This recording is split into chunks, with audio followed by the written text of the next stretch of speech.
좌우에 계신 분들하고 인사하겠습니다. 너무 잘 오셨습니다. 네, 감사합니다. 지난주까지 우리 재직자 훈련이 마무리를 했고요. 오늘 찬양 세미나 한 주 이제 마무리를 하고요. 다음 주 수요일서부터는 새로운 세미나를 가지고 강의를 가지고 다시 또 이제 시작을 할 겁니다. 뭘 할지는 이번 주일날 광고 때 말씀을 또 드리도록 할게요. 그래서 아마 또 유익한 시간들 이제 제 생각에는 지금 우리가 2단계에 이제 들어와 있는 상황이 돼요. 이제 2단계에 나와 있는데 2단계에서부터 이제 하나씩 우리 필요한 내용들을 좀 살펴보도록 하겠습니다. 먼저 광고 말씀을 좀 드릴 텐데요. 지난주까지 재직자 훈련을 쭉 했는데 우리 같이 의논을 하다가 그런 거예요. 우리 교회에서 재직자를 세워드려서 그 직분을 가지고 함께 봉사할 수 있도록 격려하고 또 이렇게 끌고 가는 게 이게 목적이지 누군가를 떨어뜨리려고 하는 것이 이제 목적이 아니거든요. 근데 이게 지금 보니까 직장에 대한 문제나 여러 가지 이제 상황들로 인해서 수요일 날이나 이제 주일 날이나 이렇게 좀 참여하지 못하시는 분들 너무 아쉽게 그런 분들이 좀 계시는 것 같아요. 그래서 우리 교육자들끼리 같이 모여서 예배 전에 의논을 하다가 안타깝게 재직자 훈련에 다 참여하지 못하신 분들을 위해서 구제 방안을 마련을 했습니다. 구제 방안을 마련했어요. 그래서 열심히 교회에서도 섬기고 막 그러는데 이게 제 직분을 못 받으면 되게 이상해져 버리거든요. 그래서 어떻게 해서든 이제 할 수 있도록 도와드리기 위해서 그래서 우리 그 재직자 훈련한 모든 강의의 내용이요 지금 웹사이트 홈페이지에 다 올라가 있어요. 4주가 다 올라가 있는 상태이기 때문에 이제 오늘 저녁에 준비를 좀 해놓도록 하겠습니다. 그래서 1강서부터 4강의까지의 교재를 다 뒤에다 놔둘게요. 다 놔둘 테니까 여러분들 그 4개 중에 3개를 해야 되잖아요. 그러니까 3개를 이제 그 인터넷 강의를 들으시면서 공부를 해가지고 오세요. 이름을 써서 이게 이제 빈칸 채우는 거 있잖아요. 답 채우는 거 그것을 해가지고 오시면 그걸로 그 강의를 참여한 것으로 인정을 해드리겠습니다. 괜찮죠? 이 정도면 진짜 너무 괜찮지 않아요?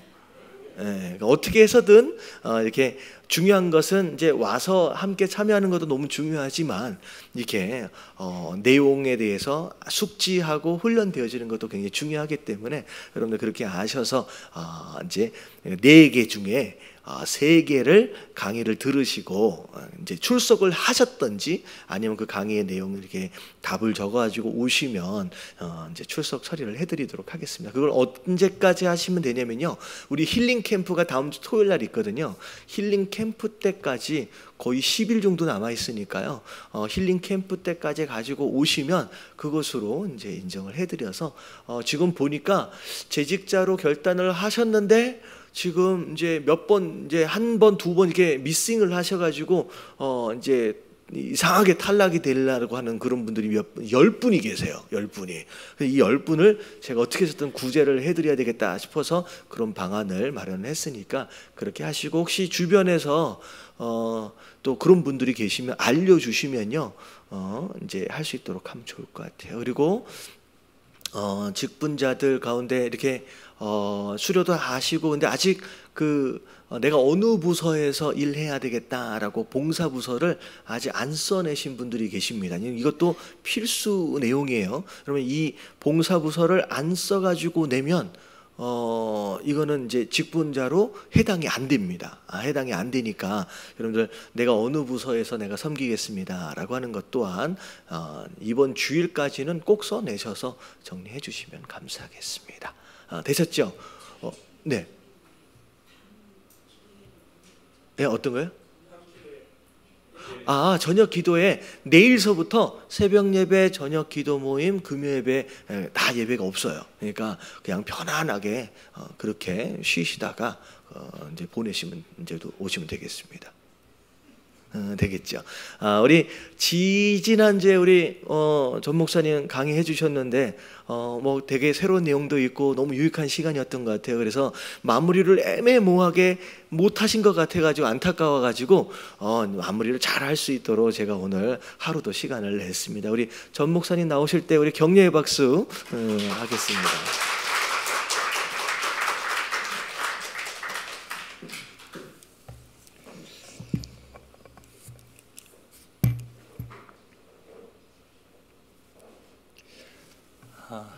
할렐루야.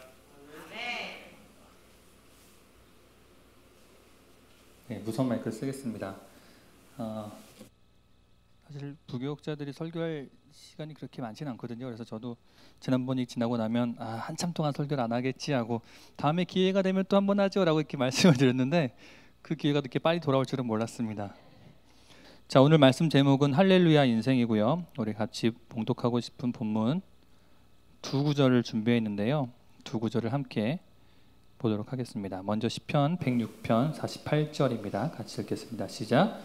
여호와 이스라엘의 하나님을 영원부터 영원까지 찬양할지어다.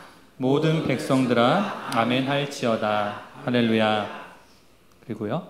자, 시편 150편 6절입니다. 시작.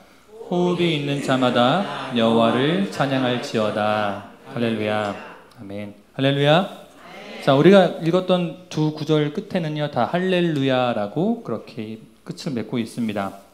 할렐루야가 무슨 뜻인지는 제가 굳이 여기 계신 분들에게 질문을 하지 않아도 다 아실 거고요. 우리가 보통 할렐루야라고 인사를 하면 회중석에서는 아니면 듣는 사람들은 아멘이라고 그렇게 화답을 합니다. 하나님을 찬양하라라고 할렐루야라고 하는 이 말씀은요 명령이에요. 권면이 아니라 부탁이 아니라 하나님께서는 하나님을 찬양하라고 명령하셨습니다. 성경 어느 곳을 봐도 하나님을 좀 찬양해 주었으면 좋겠는데 하나님을 찬양하지 않으시렵니까? 뭐 그런 식의 글들은 찾아볼래야 찾아볼 수가 없습니다. 항상 여호와를 찬양하라, 여호와를 찬양할지어다 라고 그렇게 우리에게 명령을 하고 있습니다. 지난번에도 한번 이야기를 언급했는데요. 왜 그럴까요? 왜 하나님을 찬양하라고 그렇게 성경은 하나님께서는 우리에게 명령을 하고 계신 걸까요? 그것은 이사야서 43장 21절에 그 해답이 있습니다. 같이 읽겠습니다. 이 백성은 내가 나를 위하여 지었나니 나의 찬송을 부르게 하려 함이니라. 아멘. 하나님께서 우리를 창조하신 그 목적이요, 우리가 하나님을 찬양하도록 하기 위함이기 때문에 명령하신 겁니다. 그만큼 하나님께서는 우리의 찬양을 기뻐하시고 또 우리의 찬양을 받고 싶어 하신다는 그런 의미일 것입니다. 하나님께서 우리의 찬양을 받으시기 위한 것이 우리의 창조 목적이니까 단지 그 때문에 하나님을 찬양을 해야 할까요? 단지 우리를 지으신 그 창조 목적 때문에 하나님을 찬양을 해야 할까요? 예, 맞습니다. 다른 이유가 없죠. 우리를 지으신 목적이기 때문에 우리가 하기 싫어도 하나님을 찬양해야만 하는 것입니다.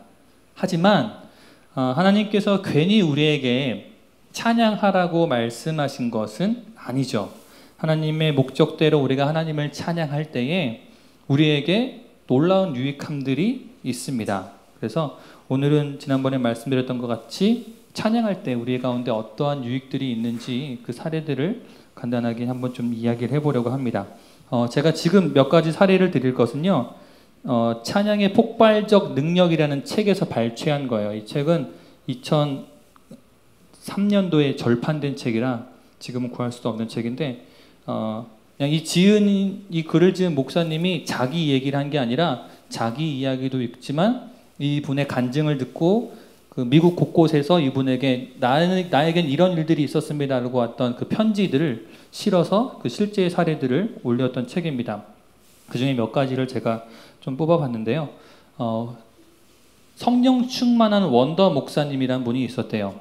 이분이 어느 날 기도 가운데 하나님의 인도하심을 받았는데 하나님께서 해안가에 있는 아직 복음이 전해지지 않은 그런 곳에서 개척을 한 젊은 목회자에게 그 가정에 음식을 좀 가져다 주어라라고 그런 말씀을 받았대요. 그래서 음식을 들고 그 집을 찾아갔는데 안에서 기도 소리가 들리는 거예요. 밖에서 귀 기울여 들어보니까 그 안에 있는 사모님이 하나님, 우리 먹을 음식이 없습니다. 음식 좀 주세요. 라고 그렇게 기도를 하고 있었대요. 그래서 목사님, 이 원더 목사님 너무나 흥분해서 문을 열고 들어가서 여러분 이제 기도 그만하십시오. 기도가 응답됐습니다. 라고 이제 자기가 가지고 온 음식을 나누면서 하나님께서 성령께서 어떻게 인도하셨는지를 그렇게 나눈 거죠.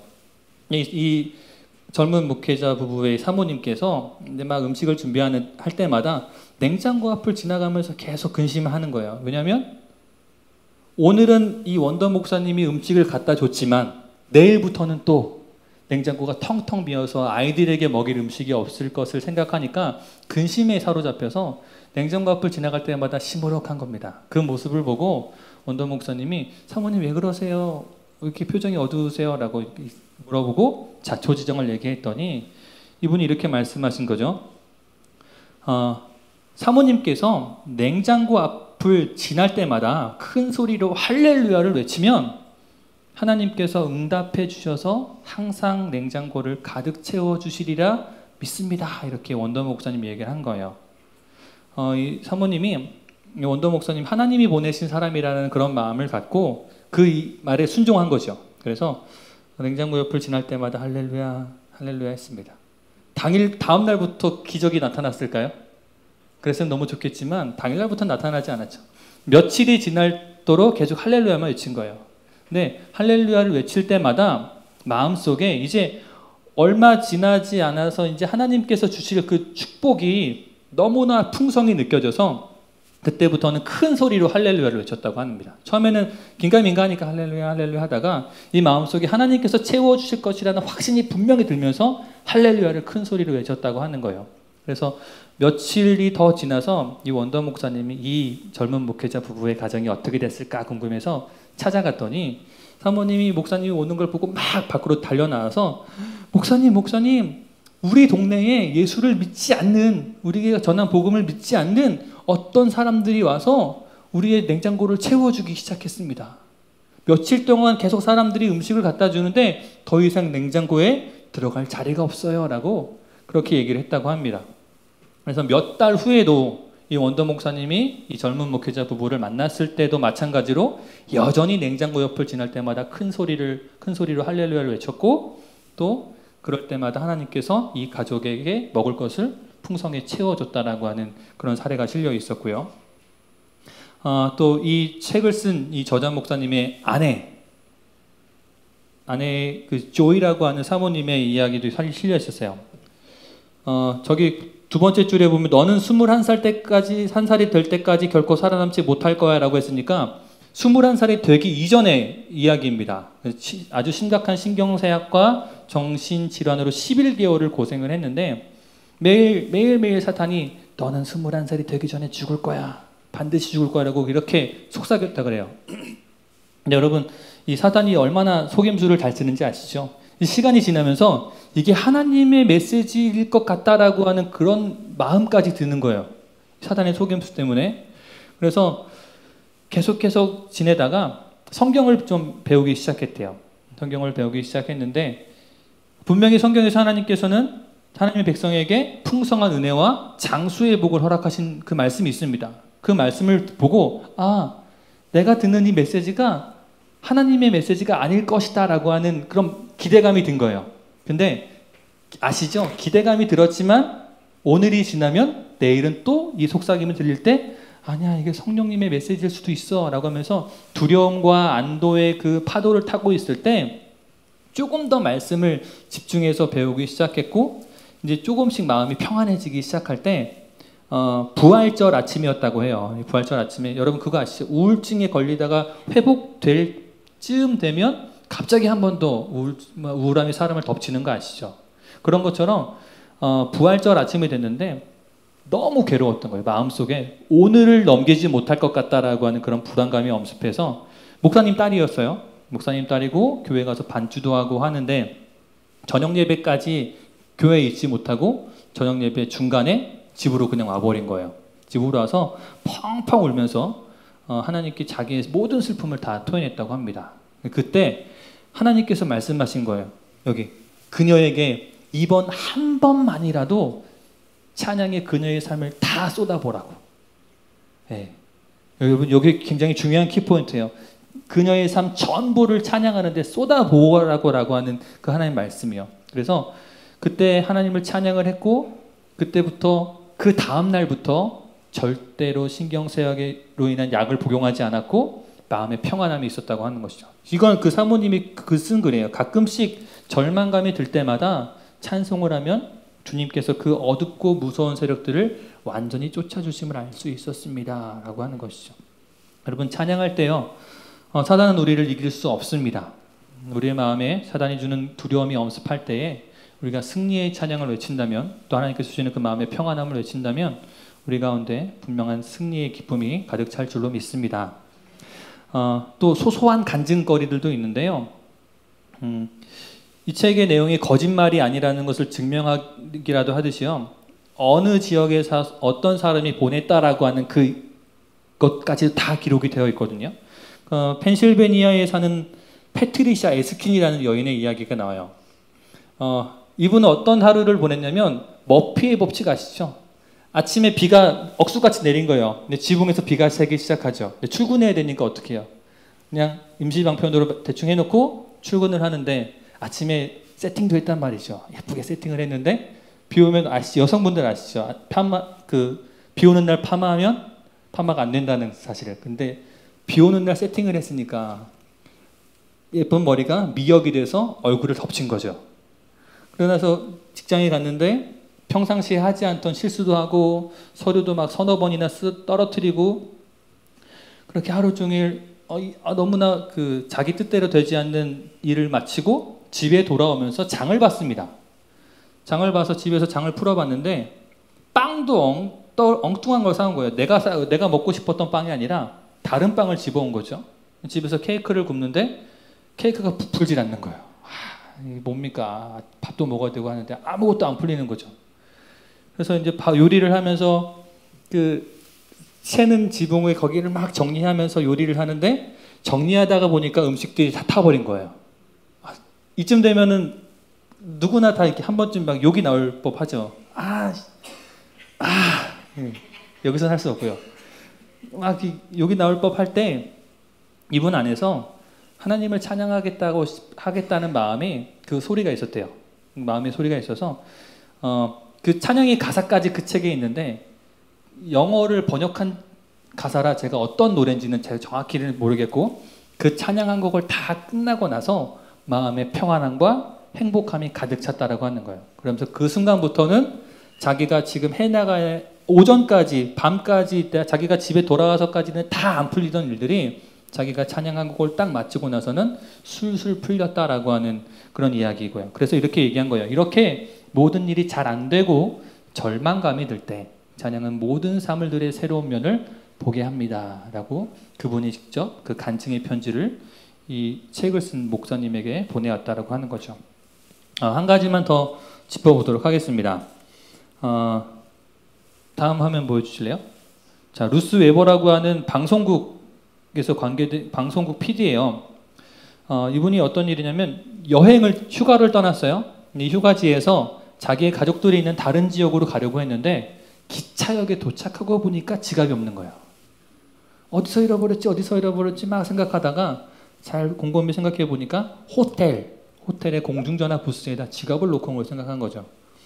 여러분 호텔 공중전화 부스에 지갑을 놨으면 우리는 100명 중 99명은 이렇게 생각하겠죠. 아마 누군가가 집어갔을 거야. 그 생각을 할 거예요. 근데 마음은 고민스러웠는데 이분의 마음속에 하나님을 찬양하고 싶은 마음이 계속 들었대요. 그래서 속으로 하나님을 찬양하면서 호텔에 갔더니 호텔 경비원이 그 지갑을 지키고 있었고 다른 투숙객이 지갑을 발견해서 그 지갑을 자기에게 맡겨놓고 갔다라고 하는 이야기를 들은 거예요. 근데 이분의 간증이죠. 자기는 난 거예요. 그냥 이것이 우연이 아니라 지갑을 잃어버려서 고민이 되는 그 순간부터 나는 찬양을 하기 시작했고 찬양하면서 그 호텔로 돌아갔을 때 하나님께서는 놀라운 일들을 일으켜 놓으셨다라고 하는 그 고백인데 여러분 보시면 몇몇 친구들은 결국 모든 일이 좋게 해결됐기 때문에 네가 하나님을 찬양하는 것이다 이렇게 얘기를 한 거예요. 그러니까 이 모든 것은 우연이고 우연의 일치 속에서 네가 기분이 좋으니까 하나님 찬양하는 거지 라고 믿지 않는 사람들이 이야기하듯이 반응을 했지만 이분은 얘기한 거예요. 하지만 주님을 찬양하는 일에 내 지갑을 잃어버리고 다시 찾을 희망이 없어 보였을 때 그 처음부터 나는 찬양하고 있었습니다 라고 얘기를 하는 거죠. 그래서 이분이 이것은 결코 우연이 된 게 아니라 내가 하나님을 찬양하고 있을 때 하나님께서 그것을 기쁘게 여기셔서 나로 하여금 곤란을 겪지 않게 조치를 취해 주신 것이다 라고 하는 그런 간증을 남는 것이고요. 여러분 이런 이야기들은요 우리가 각자나 아니면 우리 주변에서 어렵지 않게 볼 수 있는 이야기들이기도 합니다. 또 설령 그런 경험들이 없을지라도요 성경 안에서 우리는 찬양의 능력들을 충분히 경험을 할 수 있어요. 이스라엘 백성들이 여리고성을 점령할 때요 총칼 안 들었잖아요. 이때는 총칼이 없고 그냥 무기를 안 들지 않았잖아요. 그냥 이들은 나팔을 불었습니다. 소리를 외쳤죠. 그럴 때 하나님을 향한 함성을 질렀을 때 이들은 승리를 경험을 했고요. 또 그 역대하 20장의 말씀을 보면 같이 한번 읽어보겠습니다. 시작. 백성과 더불어 의논하고 노래하는 자들을 택하여 거룩한 예복을 입히고 군대 앞에서 행진하며 여호와를 찬송하여 이르기를 여호와께 감사하세 그의 인자하심이 영원하도다 하게 하였더니 그 노래와 찬송이 시작될 때에 여호와께서 복병을 두어 유다를 치러 온 암몬 자손과 모압과 세일산 주민들을 치게 하심으로 그들이 패하였으니 이스라엘 백성과 싸우겠다고 무려 세 종족이나 찾아온 거예요. 모압 자손과 암몬 자손과 세일산 주민들이 연합을 해서 이스라엘 백성들을 치러 왔을 때 이스라엘 백성들이 한 건 딱 하나입니다. 그냥 찬양한 거예요. 찬양하는 사람들을 앞세워서 찬양할 때 하나님께서 복병을 두셔서 그들 스스로가 멸망당하게끔 하셨다라고 하는 그 하나님의 구원의 역사를 우리는 성경에서 볼 수 있습니다. 성경에 나오는 수많은 전쟁의 이야기들 보면 항상 찬양하는 사람들은 중요한 역할들을 했어요. 뒤에 숨어서 혹시 모르니까 우리는 뒤에 숨어서 준비하자, 혹시 모르니까 우리는 뒤에 숨어있자라고 숨어있던 게 아니라 찬양하는 사람들이 앞장서서 여호와 하나님을 찬양할 때 하나님께서 놀라운 기적들의 승리를 보장해 주셨습니다. 또 신약에서도 우리가 놀라운 사건을 경험해 봤잖아요. 바울과 실라가 옥에 갇혀서 칙살나게 매를 맞고 착고에 차여서 아래 착고를 차고 옥에 갇혔을 때 그 차디찬 그 감옥에 갇혔을 때요. 이 사람들 피곤해 고뇌 자지 않았고요. 기도했잖아요. 찬양했잖아요. 같이 읽어보겠습니다. 시작. 한밤중에 바울과 실라가 기도하고 하나님을 찬송하며 죄수들이 듣더라. 이에 갑자기 큰 지진이 나서 옥토가 움직이고 문이 곧 다 열리며 모든 사람의 매인 것이 다 벗어진지라. 아멘. 여러분 보세요. 매 맞다가 들어왔어요. 그러면 우리가 밖에서 일하다가 다치고 들어와도 집에 오면 뭐예요? 낑낑거리잖아요. 이러는데 여기서 보면 모든 죄수들이 들을 정도로 하나님을 찬양했대요. 계속 시달리고 매 맞고 에너지가 다 소진된 상태에서 와서 하나님을 찬양했다는 거죠. 무슨 찬양했을까요? 무슨 찬양이에요? 나 같은 이런 찬양했을까요? 저는 분명히 제가 믿기로는 승리의 찬양을 외쳤을 것 같아요. 그래도 하나님 영광 받으시라고 영광의 찬양을 올렸을 것 같아요. 이들이 비록 육체의 힘은 소진되어 있을지라도 그 마음을 다한 찬양으로 하나님께서 기쁘게 받으시는 찬양을 드렸으리라고 저는 확신합니다. 그럴 때 지진이 나서 문이 열리고 매어있던 모든 것들이 풀어지는 역사가 있었다라고 우리는 성경을 통해서 확실히 믿고 있습니다. 여러분 하나님 찬양할 때요 믿음으로 선포해야 합니다. 또 믿음을 선포해야 돼요.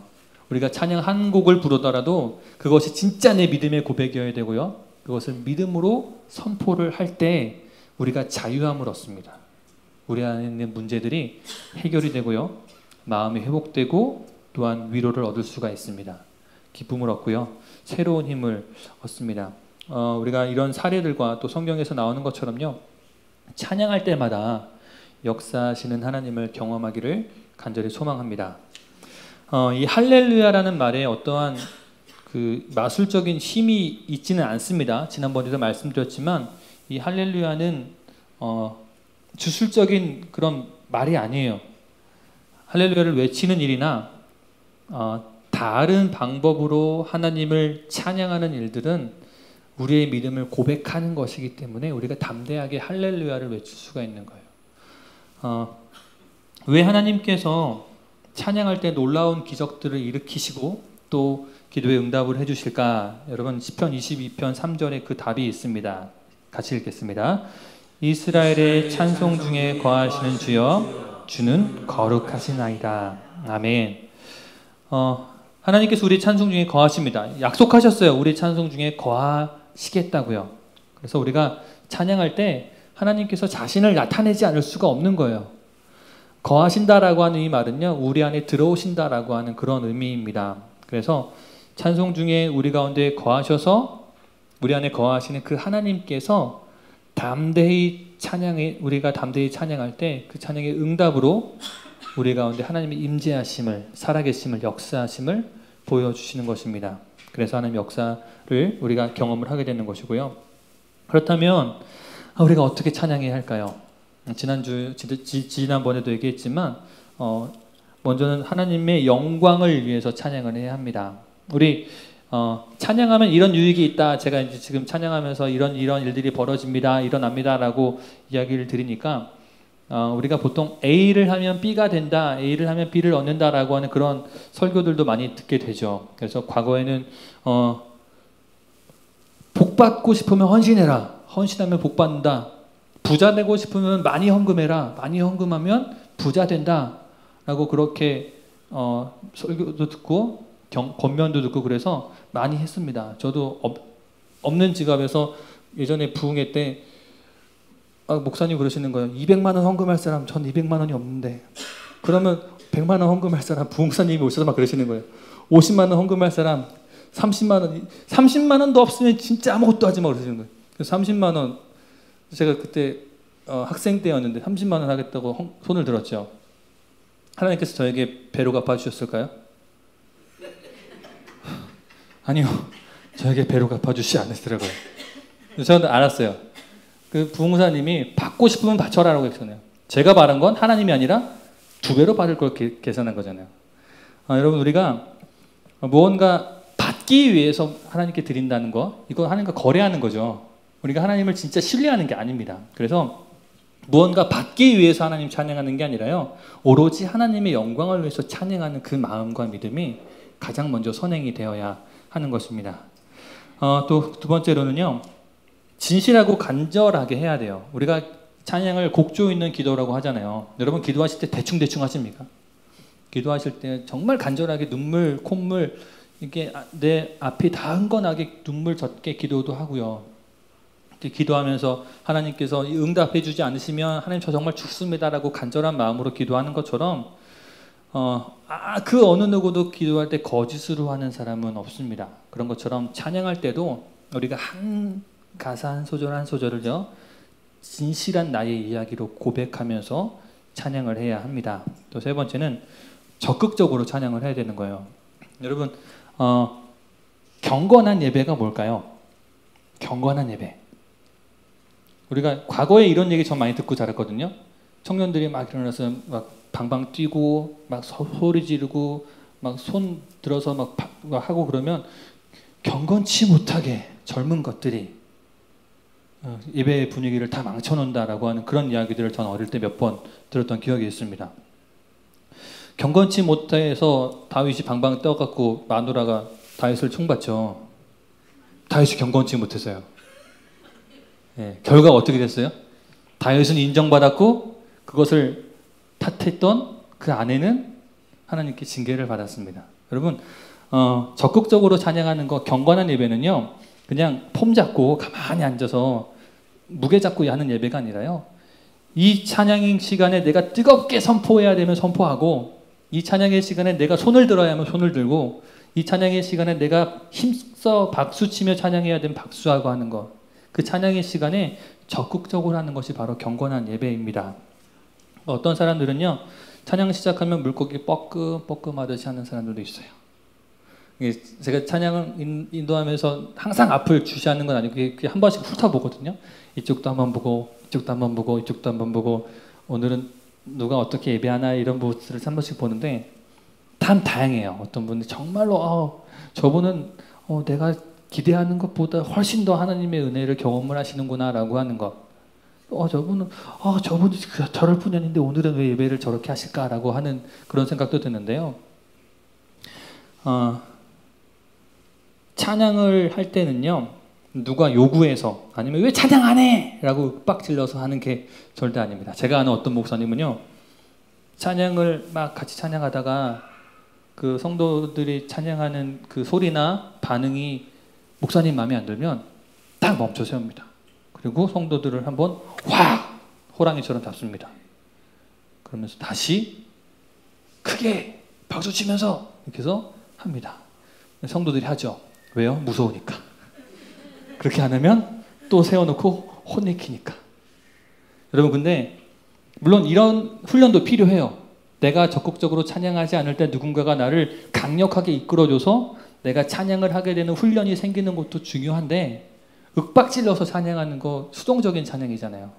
내가 하기 싫은 거, 물론 하기 싫어도 찬양을 해야 함이 맞습니다. 근데 우리 인간의 마음이 어때요? 하기 싫은 거 누가 시키면 감사가 나와요. 아니잖아요. 더 하기 싫잖아요. 그런 것처럼 억지로 하는 게 아니라 자발적으로 적극적으로 찬양을 해야 합니다. 저는 노래방을 안 간 지 거의 20년 가까이 된 것 같은데, 여러분들 노래방 가시나요? 안 가십니까? 자, 노래방 다니시는 분들 어떠세요? 노래방 가면 열창을 하시죠. 네. 어떤 사람들은 이미 번호가 머릿속에 있습니다. 악보책 안 봐요. 이것도 그냥 가자마자 띡띡띡띡 하고 그냥 마이크 딱 들고 마이크 안 놔주려고 막 애를 쓰죠. 근데 그런 사람들 딱 여기 앉혀놓으면 어떻게 하지 않습니까? 목소리는 들리지도 않고요. 박수 치라 그러면은 박수도 안 치고. 그런 것처럼요.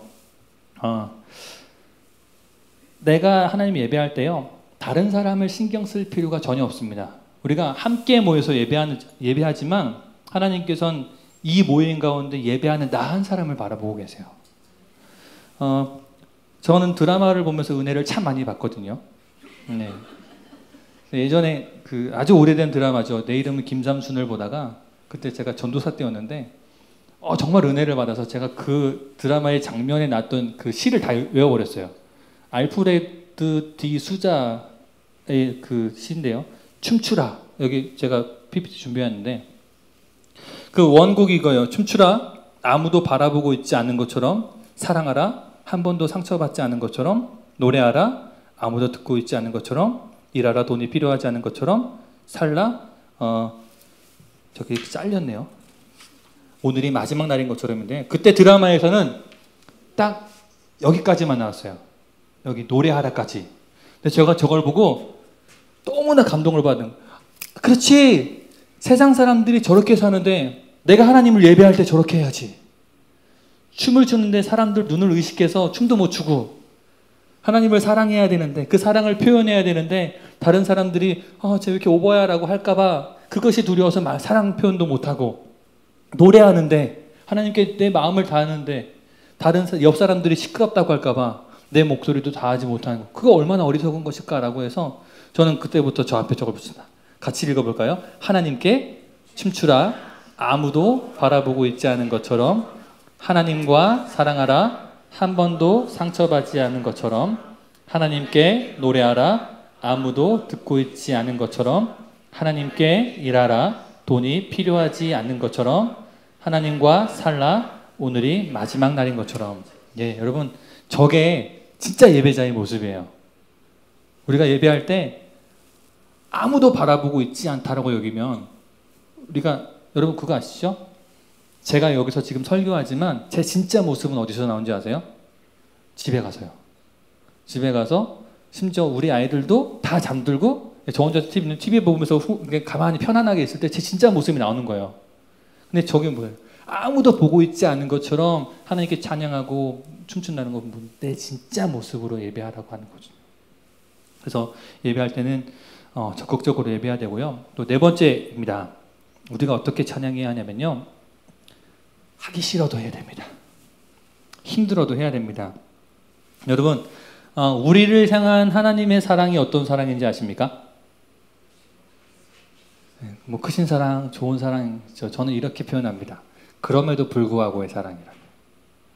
예. 구원받을 자격 없고 용서받을 자격 없고 은혜 받을 자격 없는데 하나님 그럼에도 불구하고 구원하시고 용서하시고 은혜 베풀어 주시잖아요. 제가 얼마 전에 어떤 일을 겪었습니다. 그래서 자꾸만 마음에 원망이 생겼어요. 그래서 그 이야기를 지금 다 풀어내기는 제 설교 시간보다 더 길어질 것 같아서 우선 사건을 겪었는데 제 마음속에 자꾸 저에게 해를 끼친 그 사람을 원망하는 마음이 드는 거예요. 난 그 사람 축복해주고 싶은데 그때 하나님께서 예수님의 마음을 저에게 깨닫게 해주셨거든요. 그게 뭐였냐면 예수님께서는 가룟 유다가 예수님을 팔아먹을 걸 아셨어요. 여러분 근데 가룟 유다가 은 30에 팔았거든요. 예수님 어떤 분이에요? 구원자시고 창조자시란 말이에요.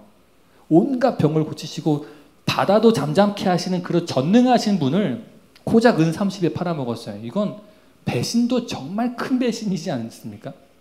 예수님의 가치를 고작 은 30에 팔아먹은 거예요. 근데요, 예수님은 가룟 유다가 예수님을 팔아먹을 걸 알고도 그럼에도 불구하고 그를 품어주셨습니다. 베드로가 예수님을 저주하며 부인할 것을 아시면서도 그럼에도 불구하고 그를 품어주셨어요. 그리고 예수님을 칭송하며 따르던 그 수많은 백성들이 예수님을 십자가에 못 박으라고 외치는 폭도로 변할 것을 아시면서도 그 백성들을 품어주셨습니다. 그리고 저에게도 말씀해 주셨는데요. 잘못해놓고 회개기도 해놓고 돌아서서 또 똑같이 반복하면서 잘못하는 저를 그럼에도 불구하고 품어주지 않고 있냐라고 말씀해 주셨어요. 그래서 하나님의 사랑이 그럼에도 불구하고의 사랑이라는 것을 다시 한번 깨달았습니다. 여러분 그렇다면 그 사랑을 받은 우리도 하나님께 똑같이 그럼에도 불구하고의 사랑을 표현을 해야 돼요. 대표적으로 성경 인물 속에 다니엘이 그랬죠. 목숨이 위태로워요. 왕에게 절하지 않으면 사자밥이 돼요. 왕에게 절하지 않으면 풀무불에 던져져요. 근데 다니엘 저렇게 얘기했습니다. 같이 읽어보겠습니다. 시작. 그렇게 하지 아니하실지라도 왕이여 우리가 왕의 신들을 섬기지도 아니하고 왕이 세우신 금신상에게 절하지도 아니할 줄을 아옵소서. 다니엘 목에 지금 칼 들어온 거예요. 너 왕에게 절하지 않으면 너 죽어. 근데 다니엘 그럼에도 불구하고 저는 왕에게 절하지 않겠습니다. 전 하나님만 섬기겠습니다. 그렇게 얘기했어요. 또 다윗도 그랬습니다. 압살롬의 반역으로 자기 아들한테 쫓기는 신세가 됐는데요. 다윗을 좋아하던 수많은 사람들이 다윗을 비방했어요. 쟤는 구원이 없다라고 그렇게 얘기할 때요. 그럼에도 불구하고 지금 다윗은 하나님께 자신의 신앙을 고백하고 있습니다. 같이 읽을게요. 시작. 여호와여 나의 대적이 어찌 그리 많은지요. 일어나 나를 치는 자가 많으니이다. 많은 사람이 나를 대적하여 말하기를 그는 하나님께 구원을 받지 못한다 하나이다. 여호와여 주는 나의 방패시요 나의 영광이시요 나의 머리를 드시는 자신이다. 예.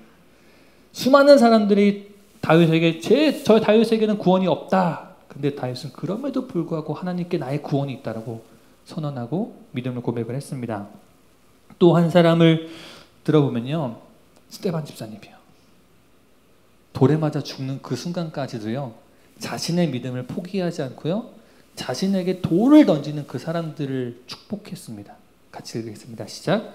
그들이 돌로 스데반을 치니 스데반이 부르짖어 이르되 주 예수여 내 영혼을 받으시옵소서 하고 무릎을 꿇고 크게 불러 이르되 주여 이 죄를 그들에게 돌리지 마옵소서 하고 이 말을 하고 자니라. 아멘. 예, 여러분 바로 이것이 그럼에도 불구하고의 신앙입니다. 예수님께서는 우리에게 그럼에도 불구하고의 사랑을 베푸셨고요. 우리는 그럼에도 불구하고의 사랑을 해야 돼요. 저는 또 우리 그 신앙의 선배들로부터 그게 신앙이다라고 하는 것을 배우면서 자랐습니다. 그런데 여러분 정말 신기한 건 오늘날에 그럼에도 불구하고의 신앙을 요구하면 이상한 목회자 취급을 받습니다. 여기 계신 분들은 이해 못 하시겠죠. 왜냐하면 명절 전날인데도 그럼에도 불구하고 예배하러 나오신 분들은 이해 못 하시죠. 네, 근데 많은 사람들이 여러분 그래도 하나님 찬양해야 되고요. 그래도 하나님 신뢰해야 되고요. 그래도 예배해야 됩니다. 라고 하면 내가 왜? 지금 내가 이 상황인데 왜 하나님을 찬양하고 신뢰해야 되냐라고 오히려 따지는 시대가 됐어요. 그래서 지금은 그런 데의 신앙이 만연해 있습니다. 뭐라 그러냐면 하나님을 찬양해야 하는 것 압니다. 그런데 오늘은 너무 피곤하니 오늘은 쉬어야겠습니다. 그런데 오늘은 몸이 좀 아픈 것 같습니다. 아픈 게 아니에요. 아픈 것 같아요. 네. 아픈 것 같다 그래요. 아프다고 얘기 안 해요. 아픈 것 같으니 집에 가서 쉬어야겠습니다. 오늘은 마음이 좀 괴롭습니다. 그러니 쉬어야겠습니다. 오늘은 약속이 있습니다. 그러니 다음에 하겠습니다. 오늘은 시험이 있습니다. 그러니 쉬어야겠습니다. 더 놀라운 건 오늘은 시험이 끝났으니 오늘도 놀아야겠습니다. 네, 그런 데의 신앙이 만연해 있는 시대란 말이죠. 적어도 명절을 앞두고 오늘 이 자리에 예배하는 우리들은요, 그런 데의 신앙이 아니라 그럼에도 불구하고의 신앙을 지켜나갈 수 있기를 간절히 소망합니다. 그리고 그런 신앙의 모습을 그렇지 않은 사람들에게 전파할 수 있기를 예수님의 이름으로 축복합니다. 여러분 스트레스를 많이 받았고 또 짜증나는 일이 있고 슬픈 일이 있고 아프고 절망스러운 그 모든 상황 속에서도요, 그럼에도 불구하고 하나님 찬양을 해야 합니다. 도저히 찬양할 수 있는 기분이 아닌데 어떻게 찬양을 해야 합니까? 라고 반문할 수도 있습니다.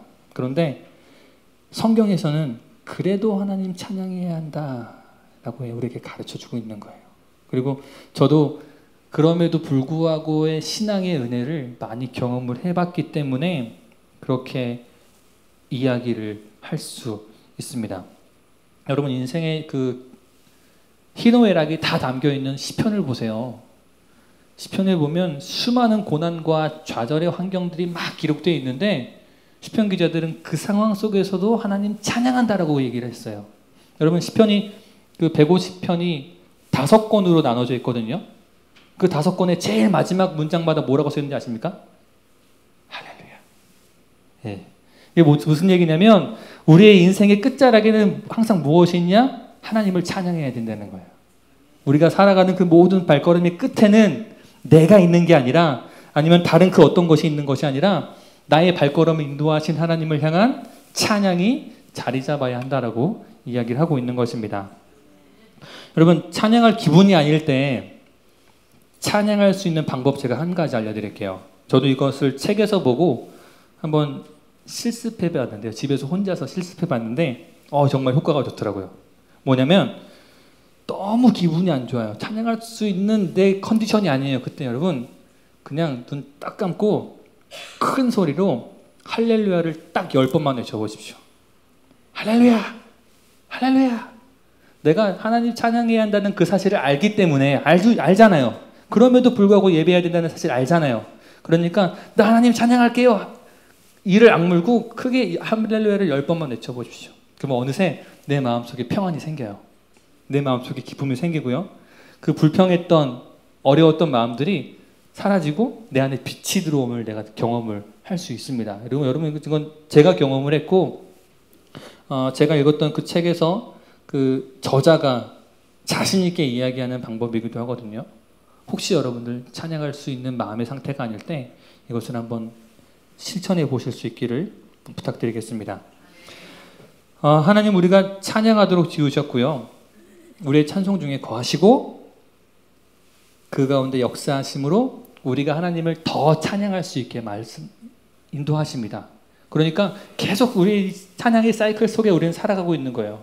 하나님 찬양할 때 내게 은혜 베푸시고 그 은혜 때문에 난 또 하나님 찬양할 수 있고 하나님 그 찬양 기뻐하셔서 내가 찬양할 때 또 은혜를 베풀어 주시고요.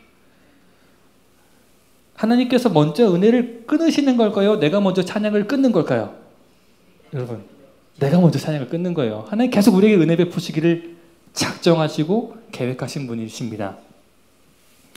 지난번 세미나 할 때요, 제가 시작할 때 이렇게 말씀드렸어요. 찬양은 성도의 특권이자 의무이다라고 그렇게 말씀을 드렸습니다.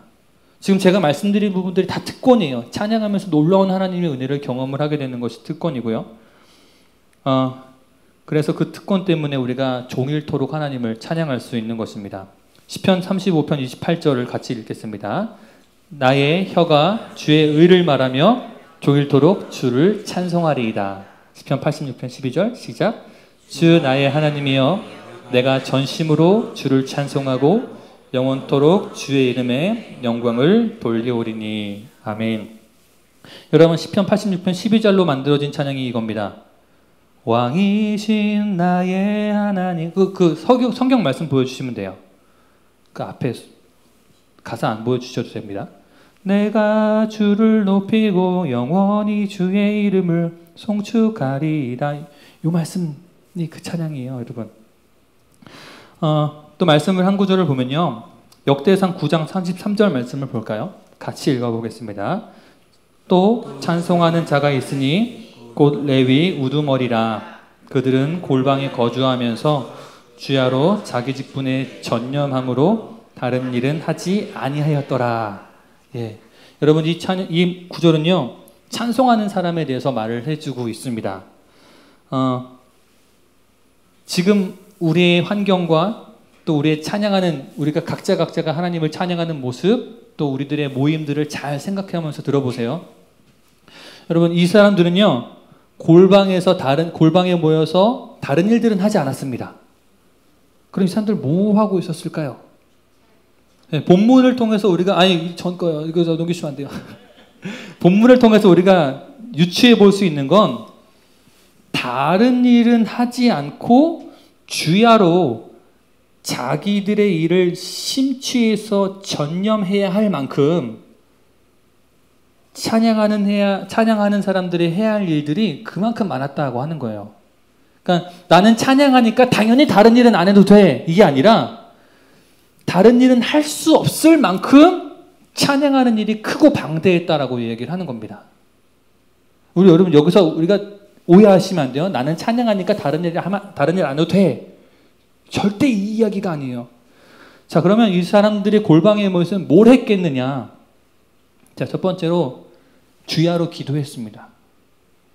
왜요? 여러분, 그 찬양 예배팀이 예배를 위해서 기도하지 않으면요, 예배팀이나 회중이나 절대 은혜 받을 수 없어요. 그냥 여기서 기도하지 않는 예배팀은요, 그냥 머신이에요. 기계예요, 기계.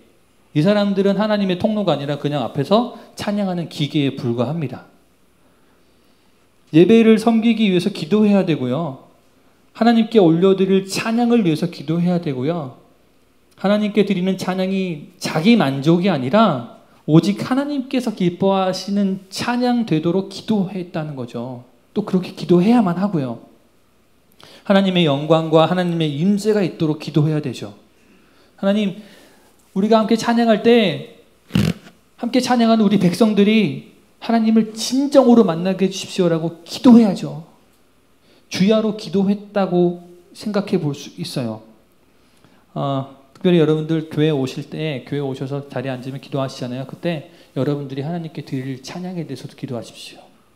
우리가 오늘 하루의 생활과 또 회개할 것들이 있다면 기도하는데, 우리가 드릴 찬양에 대해서는 그렇게 기도의 비중이 크지 않거든요. 하나님, 내가 오늘 이곳에 찬양할 건데 하나님 기뻐 받으시는 찬양 드리게 하시고, 하나님 찬양 기뻐 받으셔서 내게 은혜 베풀어 주시고, 또 여러분 기도해 주실 게 뭐냐면, 하나님 앞에서 인도하는 찬양팀들, 그 사람들 불쌍히 여겨주세요. 긍휼히 여겨주셔서 귀하게 사용해 주셔서 기도해 주셔야 됩니다. 찬양대, 하나님 주일 찬양대 하나님께서 복되게 사용해 주세요라고 그렇게 기도해 주셔야만 합니다. 또 마찬가지로 이 자리에 찬양팀과 찬양대원이 계시다면 예배를 위해서, 드릴 찬양을 위해서, 또 함께 찬양을 나누는 성도들을 위해서 그 누구보다 힘써서 기도하셔야만 합니다. 두 번째가 뭐냐면요, 묵상했어요. 성경을 깊이 읽으면서 하나님을 발견했을 겁니다. 또 그들의 리더들로부터 그 하나님의 역사하심을 끊임없이 들었을 거예요. 왜요? 하나님을 발견을 해야 되잖아요. 내가 하나님이 어떤 분인지를 알아야 하나님을 찬양할 수 있지 않겠습니까? 하나님께서 우리 백성들에게 어떤 일들을 행하셨는지 내가 알아야 곡조 있는 기도를 지어서 찬양할 수 있지 않겠어요? 그러니까 하나님을 묵상하는 일들을 쉬지 않고 있다는 거죠. 또 세 번째가 연습했습니다. 성경에서 말이죠. 공교의 찬양이라 할 수 있는 한 최선을 다해서 정말 기술적으로 찬양해라. 아름다운 하모니를 만들어내라 라고 하는 것이 찬양하는 자들에게 주어진 의무입니다. 그래서 연습했겠죠. 또 네 번째로요. 몸과 마음을 늘 정결하게 준비했을 겁니다. 찬양대의 의복을 항상 깨끗하게 정비하고 또 그 의복을 입고 찬양할 자신들의 몸과 마음을 날마다 하나님 앞에 거룩하고 정결하게 하기 위해서 굉장히 힘썼을 거죠. 여러분 이 네 가지 일만 생각해 보셔. 이거 단지 네 가지만 저는 생각을 했는데요. 보세요. 이 네 가지 이외에 다른 일들을 할 수 있겠습니까? 하나님을 찬양하기 위해서 자신의 몸과 마음을 정결하게 하고 말씀을 들어서 하나님을 어떤 분인지 발견해 나가고 성도들을 위해서 찬양을 해서 기도해 나가고 또 연습해서 하나님 기뻐 받으실 찬양 그것을 준비하는데 다른 일을 할 수가 없겠죠. 여러분 굳이 찬양대나 찬양팀이 아니더라도요. 하나님을 향해 찬양하는 모든 사람들의 마음에 이래야 한 줄을 저는 믿습니다. 제가 알고 있는 목사님 이야기를 말씀드리고 말씀을 마치려고 하는데요. 신월동에도 있고 여기 김포 장기동에도 있는 영광교회, 김포 영광교회, 서울 영광교회를 담임하시는 박영민 목사님의 이야기입니다. 제가 이분을 2010년도에 만나서 잠깐 교제를 나눈 적이 있었는데요.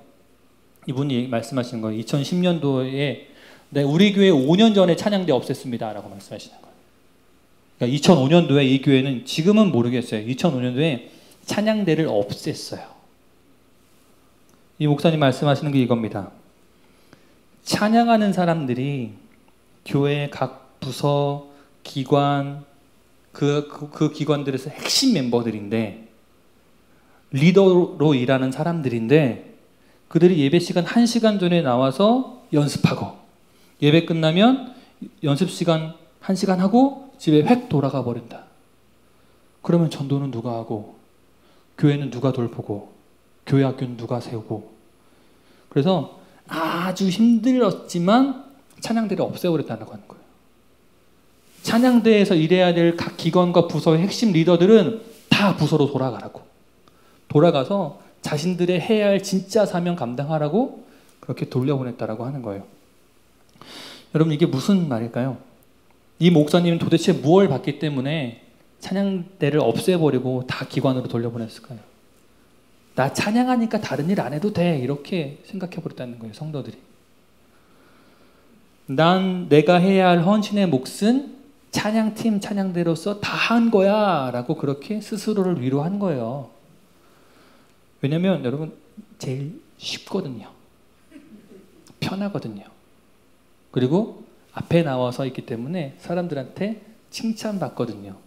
내가 막 여기 찬양해야 되는데 막 이상한 옷을 입고 나오지 않는 이상 찬양을 해야 되는데 막 음치박치라서 막 그 누가 봐도 아 노래 진짜 못한다 저 사람 매일 틀린다라고 이렇게 지적받지 않는 이상 앞에서 찬양하는 사람들 어지간해선 다 칭찬받아요. 실제로 여러분 대부분의 교회에 보면 찬양대에 앉아있는 분들이요 교회의 몇 가지 일들을 다 도맡아서 하십니다. 예, 제가 이제까지 경험해본 교회들이 그랬고요. 제가 자랐던 교회들이 그랬어요. 제가 자랐던 교회는 찬양을 지휘하시는 권사님이 주방대장이셨어요. 예. 그래서 교회 행사가 있으면 그분이 다 요리를 하세요. 절대 미각이셨거든요. 그러니까 우리 교회 다른 교회에서는 100만 원 드릴 거 우리 교회에서는 30만 원이면 똑같이 뚝딱뚝딱 만들어 다 해줘요. 그러니까 찬양도 좋아하시니까 달란트도 있으니까 찬양 지휘도 하시고 찬양 그 시간이 아닌 시간에는 항상 주방에 가면 그분을 만날 수가 있는 거예요. 또 찬양대이면서 차량 운행해요.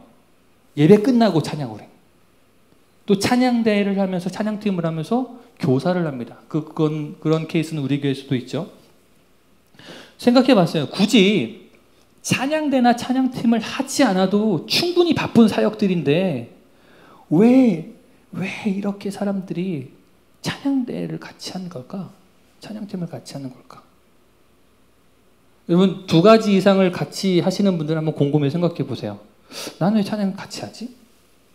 아니면 찬양으로 많은 은혜를 경험하고 계시면서 다른 봉사를 하시는 분들 생각해 보십시오. 내가 어떤 힘으로 지금 봉사하고 있지? 제가 생각해 봤을 때 두 가지 생각나더라고요. 먼저 하나님께서 이렇게 찬양하면서 헌신하는 사람들에게 먼저 은혜와 복을 주시는 거예요. 여러분, 찬양팀 하나만 해도 벅찹니다. 제대로 하면요. 여러분, 제대로 하면 벅차요. 대충 하면 그냥 편해요. 근데 제대로 헌신하려고 그러면요, 벅차요. 근데 이 사람들은 이것만 아니라 다른 것까지 같이 해요. 왜일까요? 찬양의 능력과 은혜를 매일 경험하니까 다른 일도 충분히 감당할 수 있는 거예요. 다른 사역을 병행하면서 힘들어요. 근데 찬양할 때 또 위로를 받아요. 또 은혜를 받아요. 힘을 얻어요. 그러니까 또 가서 할 수 있는 거예요. 벽에 부딪혀요. 또 찬양할 때 힘을 주세요. 이겨낼 수 있는 능력을 주신단 말이죠.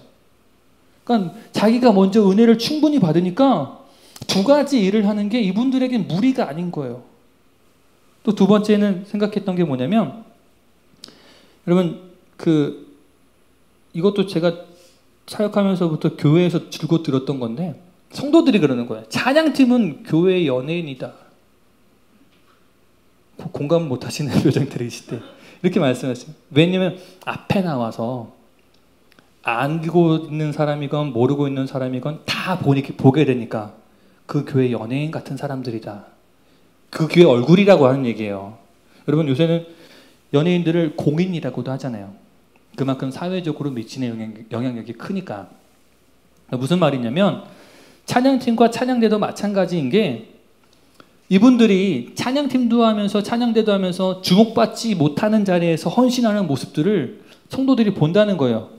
저분 내가 분명히 주차장에서 봤는데 찬양을 하고 있네. 저분 식당에서 봤는데 찬양대에 앉아있네. 저분 내가 예배 끝나고 가면 돌아갈 때 차량 운행해 주시는 기사님인데 찬양대를 하고 있네. 이런 모습들을 보면서 성도들에게 섬김의 본이 되는 거예요. 샘플이 되는 거예요. 아, 이렇게 귀한 사역들이 있구나. 여러분, 내가 모르는 사람들은요, 이 사람들이 무슨 일을 하든지요, 사람은 신경 안 써요.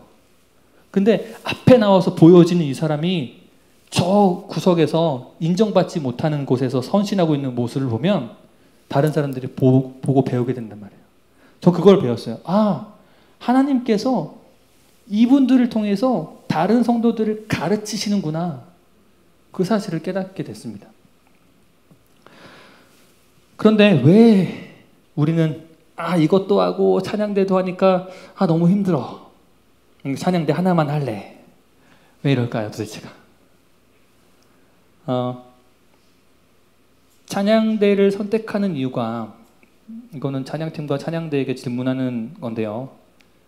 시간과 노력을 가장 적게 들이고도 가장 빛날 수 있기 때문이라면, 혹시 그 마음이 내 안에 맞아요, 그게 1%라도 있다면 여러분 지금 잘못 헌신하고 있는 거예요.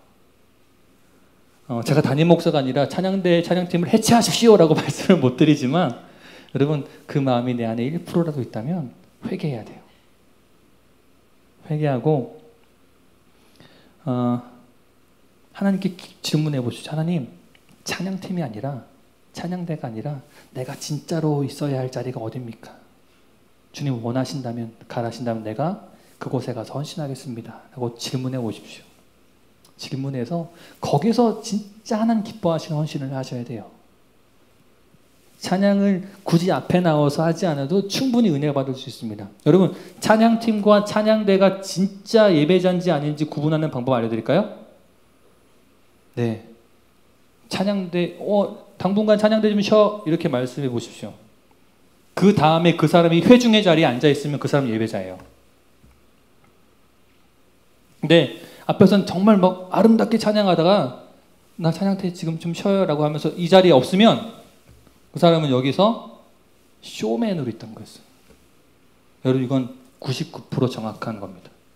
대부분의 찬양팀에서 또 난다긴다라고 하는 찬양팀에서 다 그런 식으로 검증이 되니까요. 제가 아는 그 김포의 유일한 청소년 선교 단체가 있어요.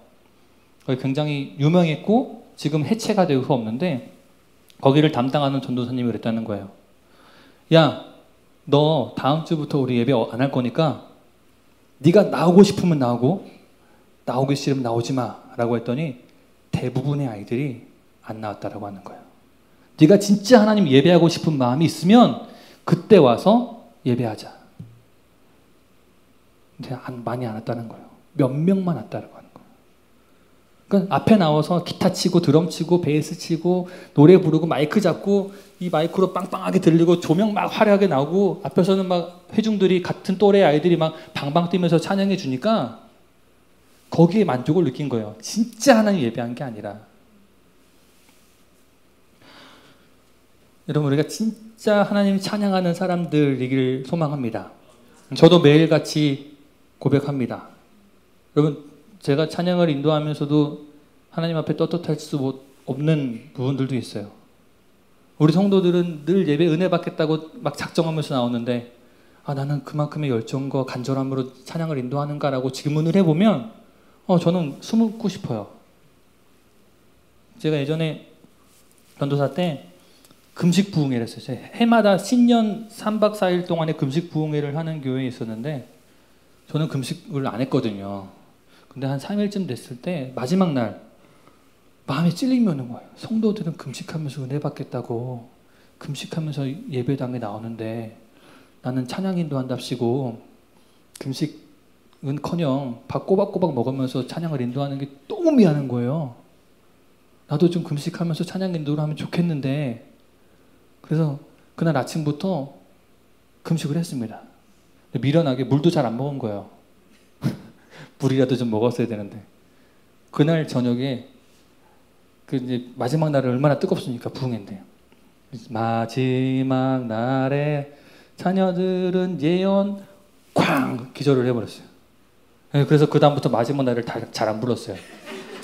마지막 날을 부르다가 정말 인생의 마지막 날을 맞이할 뻔해가지고 그 마음이 들었는데 정말 은혜 받고자 하는 사람들과 은혜를 끼치고자 하는 사람들이 예배할 때 그 예배의 시너지가 얼마나 크겠는가. 그렇게 다 예배하고 싶은 그 마음으로 모여서 찬양할 때 여러분 제가 지난주에 말씀드렸죠. 찬양이 살아있는 교회는 삽니다. 부흥할 수밖에 없어요. 지금 옛날에 비해서 뭐 예수전도단이나 어노인팅이나 마커스나 많이 죽었죠. 옛날에는 정말 붐이 일어났는데 지금 많이 줄었어요. 왜일까요? 식상해서요? 저는 그렇게 분석하지 않습니다. 그들이 막 부흥하면서 한국교회의 예배 음악에 대해서 많이 전파시켰어요. 그래서 전반적으로 한국교회 안에 예배 음악의 수준이 많이 높아졌어요. 이제는 이 사람들이 필요 없어요. 이 사람들이 이제 쇠해야 돼요. 각 교회의 예배가 흥해야 합니다. 그러니까 이 사람들이 그 사역의 영역들이 조금씩 주춤해지는 거예요. 이 사람들이 못해서가 아니에요. 우리가 이 사람들을 외면해서가 아니에요. 이제 각 교회 안에서 예배의 그 흐름이 파도를 타고 일어나야 할 때가 됐다라고 하는 것이죠. 그게 이미 이루어지고 있고 계속해서 이루어져야 한다는 거예요. 근데 만약에 교회 예배가 죽어나가면 또 잠잠해지면 다른 어디선가 또 찬양의 붐이 막 일어나서 교회들을 뒤덮을 겁니다. 여러분, 제가 기대하기는 우리 교회의 찬양이 넘쳐나기를 원합니다. 넘쳐나서요. 다른 교회든 다른 사람들에게 더 많은 영향력들, 생명력을 전할 수 있었으면 좋겠습니다. 한번 생각해 보시죠. 하루 종일 찬양하는 시간이 과연 얼마나 되시는지. 또 우리가 예배할 때 찬양하는 시간도 좀 사실은 짧은 것이 많거든요. 짧은 시간 안에 예배를 마무리해야 되니까 찬양 시간도 역시 짧지만 여러분 단 한 곡을 하더라도 마음과 뜻과 힘을 다해서 찬양할 수 있기를 간절히 소망합니다. 우리가 그래서 단 5분의 찬양일지라도 단 1분의 찬양일지라도 역사하시는 그 하나님, 살아계신 하나님을 경험하는 저와 여러분 되기를 간절히 소망하고 예수님의 이름으로 축복합니다. 아멘.